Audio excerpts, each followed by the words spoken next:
and welcome to On the Patio with Mr. D. Hey, today we're going to be answering viewer questions that I get all the time, and I figured I'd just make a video about it today. And we're talking about deck bags, and as you can see up here, I have several of them, and there's a reason for that. Some of them are stupid reasons, and some of them are valid reasons. So we're going to be talking about 4 different deck bags. So I'm going to be showing you each one of these bags individually, where I use them, how I use them, and why I use them. So hey, let's get into that. All right, the first bag we're going to be looking at is the Seattle Deck Bag. Now this is huge. I think it's a 30-liter bag, and it carries a lot of stuff. It's got a great stiffener in it. However, it did not come with its own dry bag inside. Now, you could easily put one in.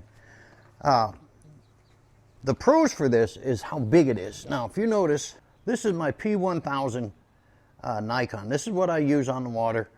I can zoom out optically to 3,000 millimeters. But if you notice, it fits in there with no problem at all.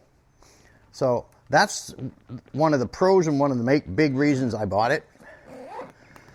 It has several areas, rigging, where you can attach stuff. Okay, this unit has 4 different connect points. However, they did not come with little clips to hook it into your D-ring. So I added carabiner clips here, and it's really not a problem doing that. Now, if you have one of these no-leak coffee cups, these are great because I always go on the water in the morning, and I always like to take my coffee with me. And if you preset this thing, you can easily carry your coffee right there, leaving the bulks inside of your bag available. And a lot of people also don't have coffee holders in their inflatable kayaks. I don't on none of my inflatable kayaks. So having that is a plus. And again, it has all these different areas where you can put stuff in. Now I use this rigging setup, which is adjustable. You hit the little button here and it'll adjust it. But what I do is I use this for my, and you can see how I'm doing it here. This rig here holds my entire rig that I use for my Osmo Pocket cell phone mount, and then the Osmo Pocket and cell phone go inside the main bag. So to answer a viewer question, because I got asked that the other day, how do I set up my gear before I go on the water? And you know, how do I do it? What do I do? And it's the use of a deck bag and the use of the outer line riggings to hold my tripod systems on. And then when I get on the water, I just lift this up, pull it out, and expand the legs like this, and then set it down inside the kayak and use that buckle clip I talked about in a previous review, and locks it into place. Mount the camera up on top, put the cell phone in here, and I'm ready to go. You always have your coffee available for you. Actually, it should go this way.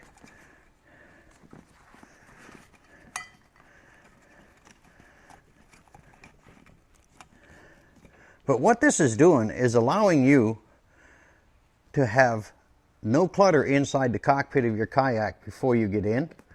And then once I'm on the water, this thing comes out, it goes in between my legs. I set up all my camera gear and stuff like that. So this is a great deck bag for that. But again, this one is from Seattle Sports. The next bag is from NRS. I had high hopes for this bag, and I'm really upset because it's not a cheap bag. It has some great ideas. I like the idea of having the small pocket in the front where you can put your cell phone and stuff like that. That's great when I was going out putting in my big camera. It fits the big camera really well. It has some great rigging up top, and it has elastic pockets right here to hold your coffee in. I mean, what else can you ask for? Well, the drawback is right here. You see how that's curling? I can't get it to stand up straight to keep the stiffness of the bag. Now, I do have an idea on how to address that problem. I want to be using plastic rivets in here, but they used a substandard plastic in here, and it curls on you. As soon as you start walking around, this is what happens. And then you lose the stiffness of the bag, and this is a great bag, but I got to fix this problem. Up here, have the same availability to put my my tripod gear in. It also has some unique things in it. Right here, you could put, you know, whatever you want, and it buckle clips, so it keeps it from coming out. So they had the right idea, but they got cheap on the plastic. And or if they put little legs, sew in pocket legs to pocket these things in. Let me pull this out so you can see what I'm talking about. Now, you can see here the setup that they have. Now you see it already prematurely curled. I used this a couple times, and then I just threw it up on the rafters because I've got to have those deck bags stiff. Now, this is not bad plastic, but it's not great. It's not like the other ones. They're a little bit thicker. I think if I use some plastic rivets down here and go through the body and use some sealant to where there's no water going to get in, I could keep this thing in place, and then I could put this deck bag back in service. Right now, it's out of service. This next deck bag is probably one of my favorites. This one is from Australia. It's a Sea to Summit by Solution Gear. And I just like the way it's built. I like the taper.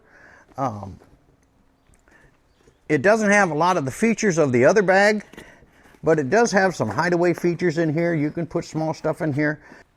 I use the rigging here to go ahead and pre-mount this stuff in it.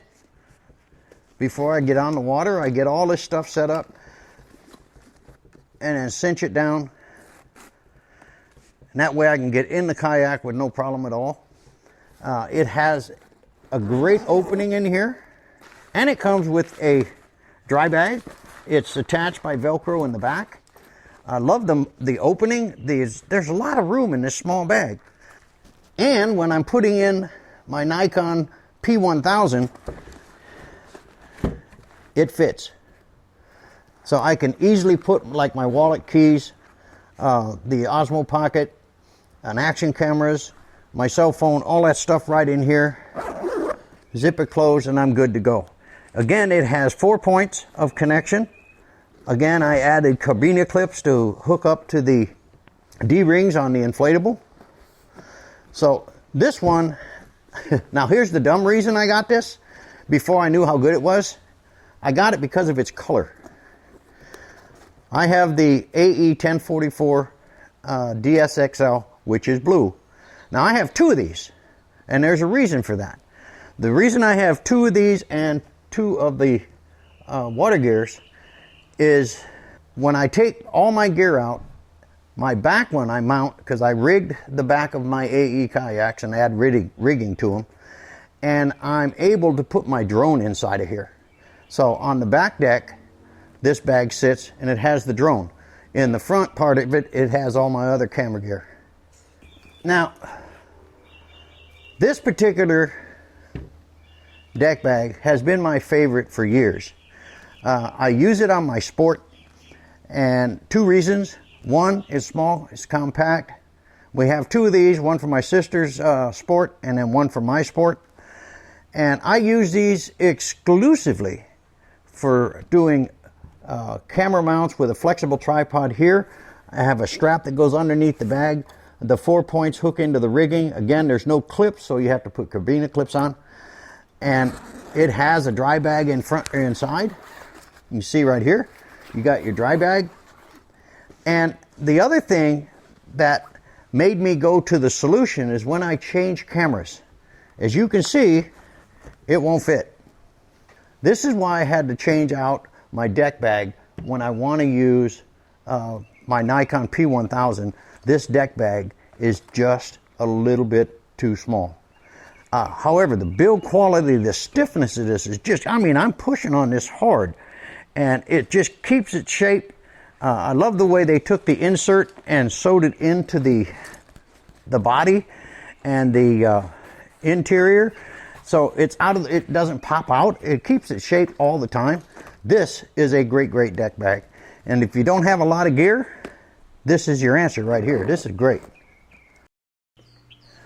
Well, hey guys, we are going to wrap this thing up. Now, all 4 of these bags I'll put in the description, so you can, if you want to do some more research on it and stuff like that.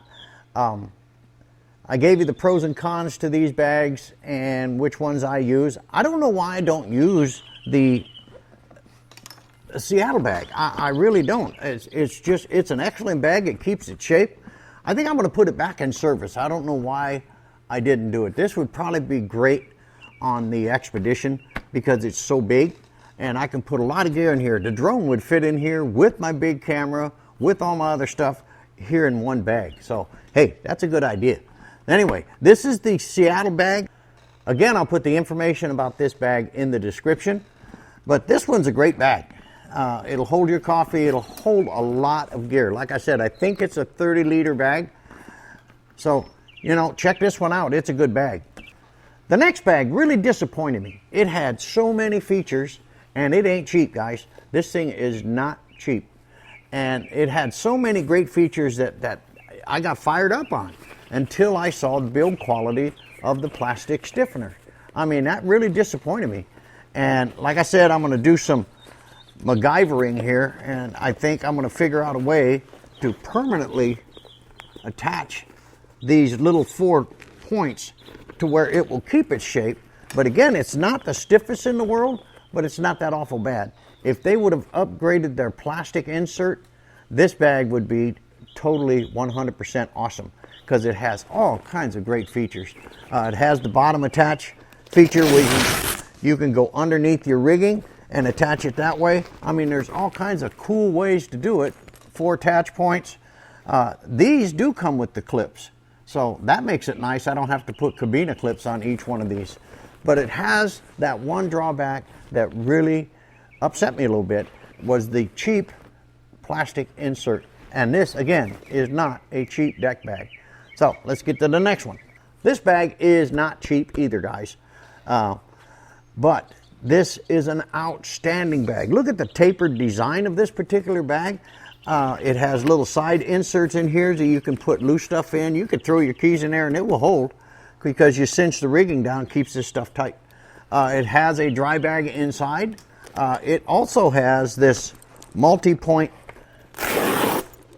feature to go underneath your rigging and attach it like that. And I do that. I go underneath the rigging, then I use the 4 points to hook up into the D-rings of the kayak. Again, I have 2 of these. The reason I have 2 of these is for the aft section, I put the drone in. For the front, I put my camera gear in. And plus it's blue and it matches my blue 1044. Don't laugh at me too loud. But that's why I got this bag, and it would take on and easily carry my Nikon P1000. The last bag has been my favorite for years. I use it on my sport, and if I'm not taking out my Nikon P1000, I'm taking out one of my smaller cameras, then this bag is my go-to bag. And plus it's yellow and it matches the sport, so that's cool. We have 2 of these, one for my sister's sport and then one for my sport. I like the build quality of this. I mean, the liner and everything, the stiffener is sewn in the liner between the main body and the liner. So, I mean, there's nothing there. The stiffener won't come out, and it is stiff. I mean, that is some kind of stiffener they got in there. This is great if you want to take a flexible tripod, which I do for my sister's boat when we set her up. Now, what I do with this, it's really great for mounting an action camera on. If you want to use a gimbal, you can use a lesser grade. If you want stabilization built in, then you have to go to the higher end GoPros or the Osmo action camera, which have great stabilization, so you don't have to use that electronic gimbal. And what I use is a Photo Pro flexible tripod that wraps around here, and I have a strap, a nylon buckled strap that hooks up into it, and I wrap it around the bag and the lower rigging, come in and click it in. That keeps it from falling into the water by getting hit by branches or the unfortunate happens and you flip your kayak. And also the front part of the flexible tripod, I hook it so it hooks right underneath this, and it is rock solid, and then you can go out and enjoy your day and all that kind of stuff. I recommend the higher end action cameras when you're using this system because of voice activation. So the Yi 4K has voice activation, the Osmo Action Camera has voice activation, and of course the GoPro higher end from 5 and up, I think, have all voice activation. And that helps because it's sitting out here like this, so you can say start recording, stop recording, all that kind of stuff. So it's kind of cool to do that. Now this is a great deck bag, and I recommend it that you have a deck bag on your inflatable kayak anyway, because you can always throw your gear in here, your wallet, your keys. You can use this top rigging the same way I showed you earlier, where you could strap up your small tripods and stuff like that. I mean, it has all kinds of uses, and the build quality is outstanding. I hope this answers the questions. Actually, I addressed two of the repetitive questions that I've gotten. One is, Dale, how do you store your camera gear before you get in the kayak? And I've answered that today. And then also deck bags. I get asked all the time, hey Dale, what's a good deck bag? What's a not good deck bag? What's good for my craft? Again, it depends on what you're doing. All right, if you're just out there with a little point and shoot camera, and you're in a sport or 1044 or an advanced frame, then this deck bag is for you. Now, if you're carrying a lot more gear, bigger cameras, DSLRs, all that kind of stuff, and a lot of GoPro or action camera stuff, then I recommend the Sea to Summit bag. And then, if you're totally insane like I am, and you take a lot of gear, like drones, and you only have a place for one deck bag, and you have drones and cameras and action cameras and cell phones and wallet and keys and stuff, then definitely the Seattle bag. And again, I'll be putting all their information in the description. Hey guys, I hope you've enjoyed this video. I really enjoyed putting it together, and I really appreciate all the viewers. You don't know how much I appreciate you guys watching my channel. It just kind of keeps me going all the time, because I answer every comment that I get. Unless I get the troll comments, then I don't, and I erase it and remove it from the thing, because you're always going to get them, and you got to be thick-skinned anyway. So anyway, I want to thank you for watching the video. If you've enjoyed that and you're not a subscriber right now, hey, smash that subscribe button, ring that ding-dong bell so you get alerts when I put up new stuff, and like the video. I'd really appreciate it. We'll see you on the next one.